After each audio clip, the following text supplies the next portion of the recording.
Welcome back to the Malted Man Cave. I find myself sad this evening as I am without my co-host Dave, but I guess I'll just have to find comfort in the arms of these just two beautiful, beautiful women. Many of you guys know I don't have to speak for the quality of the GlenDronach 15 Revival and how sought after they are right now.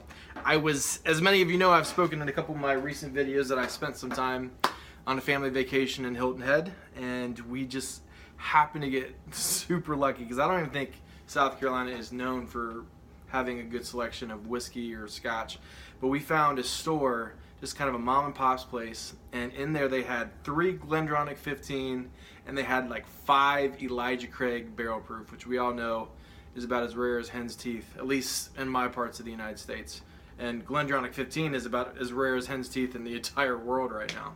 So I find myself in a very happy mood, yet sad that Dave isn't here. Again, I have another reason to be happy and sad, as I have, and I'm going to be reviewing this evening, the Springbank 18, which is an amazing whiskey. Unfortunately, as you guys can see, and as Aquavite, one of my buddies who also has a channel and a website, he's the one that pointed this out to me, and he continues to remind me after the different videos I do. He's like, man, that Springbank 18, that's taken quite a pasting back because I have not been able to stop myself from reaching for this beauty. So, like I said, we're going to be doing Springbank 18 this evening. It is a 46% ABV, non-colored and non-chill filtered as it is with the entire core range and every whiskey they make. It's Springbank, which is another reason why they're my favorite distillery. Anything else I want to say about Springbank? I'm not going to get into the history or a whole lot of fun facts. I've done many videos on Springbank, so if you want to, just go check out my other videos. This is kind of going to be short and sweet, and we're just kind of going to get right into the whiskey. So, without further ado, let's taste some whiskey. I poured this about 20 minutes ago. As many of you guys know, and I've said in many other videos, you need to kind of let it, if it's 18 years old, you need to give it about 18 minutes to breathe. If it's 20 minutes to breathe. Oh my gosh. It's so good. I'm so sad that it's almost gone. So initially I kind of get a sweet and sour arrival, and it's, interestingly enough, and it's pleasant to me, I get vinegar, which is one of the first whiskeys that I've had where I get notes and taste of vinegar. But to me, it's very pleasant and very complex. I get fried plantains. Who doesn't like fried plantains? I get menthol, biscuits and honey, marzipan, dark chocolate, dark fruits, everything you would expect of a sherry whiskey. It's got this beautiful tart and sour strawberries, blueberries, mango, rhubarb, just some of all my favorite fruits, and it's like this sour and tartness that it's not off-putting. It's just amazingly, it's beautiful how it intermixes with the sweet and the sour. I get a little floral cologne, briny and saltiness, and just a tad bit of ginger.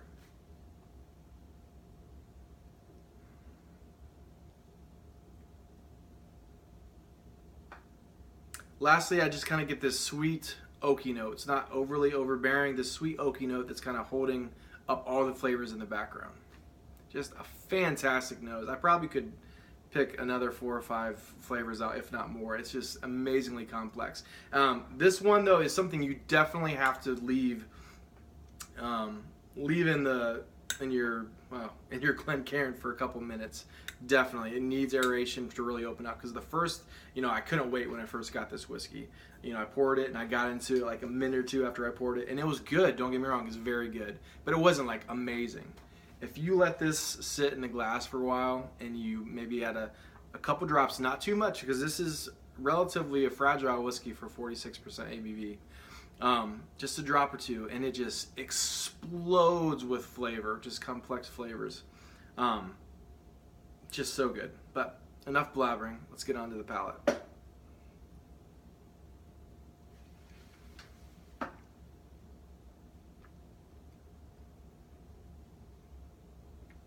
Again, you get that sweet and sour just arrival that is just so pleasant to me. And many people don't like this, but it reminds me of Lay's salt and vinegar chips. And I am a fan. My wife is not. But I can literally, if I get a bag of those, I'm going to eat the whole thing. So if you like salt and vinegar chips, this is going to be the dram for you.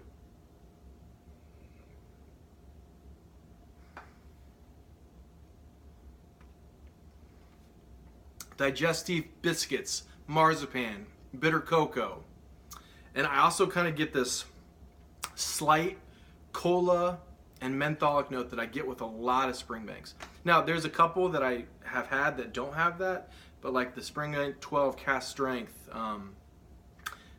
Did I get on the 10? No, not on the 10. I get it on the 15, and there's a couple other ones. I think I get it on, I actually got another one that I'm going to be reviewing soon, which is the Springbank 16 cast strength Amontillado. Probably my favorite whiskey to date. You all know I'm pretty liberal, and I get really excited. And Aquavite and me actually kind of, Roy Duff, we actually just Skyped over a dram. And you know, he's a Scotsman, and he's been drinking forever, and he's probably had like 10,000 different whiskeys. You know, his palate is just so much more developed than mine. But he actually said, you know, he really liked my channel and just likes the fact that it's kind of like a journey for me. And I totally agree. And I have no qualms of saying that as I go through this, what I said was a 93, when, you know, some of my earlier videos may slowly creep into an 89, you know, the more I experience it. And that's the beautiful thing about whiskey, about this amazing, you know, whiskey cult that we have, is that we're all on a journey. So, guys, this is so good.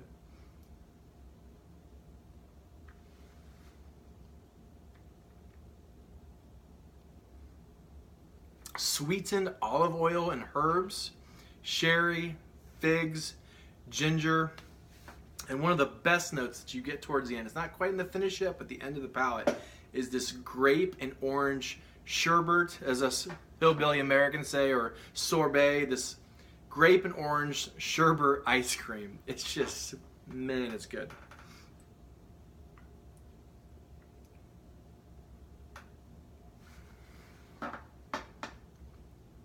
And it's got this, you know, again, because it's non-chill filtered, you get this oily mouthfeel that kind of slowly fades into this mildly drying oakiness. Just fantastic. And lastly, on the finish,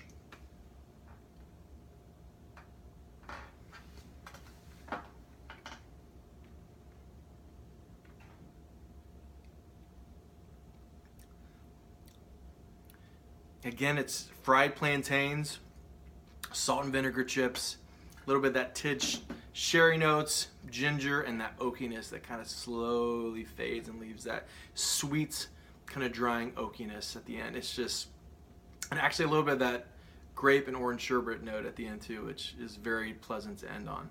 Guys, fantastic whiskey. This for me is a 93. Malted Man Cave mark is a 93 out of 100. If this was cast strength, I think this would get a 95 out of 100 for me. It is that good. Unfortunately, it can be very hard to find. It can be really hard to find apparently in Europe too, which surprised me, because I was actually able to find it relatively easy around me. I mean, it's pretty expensive.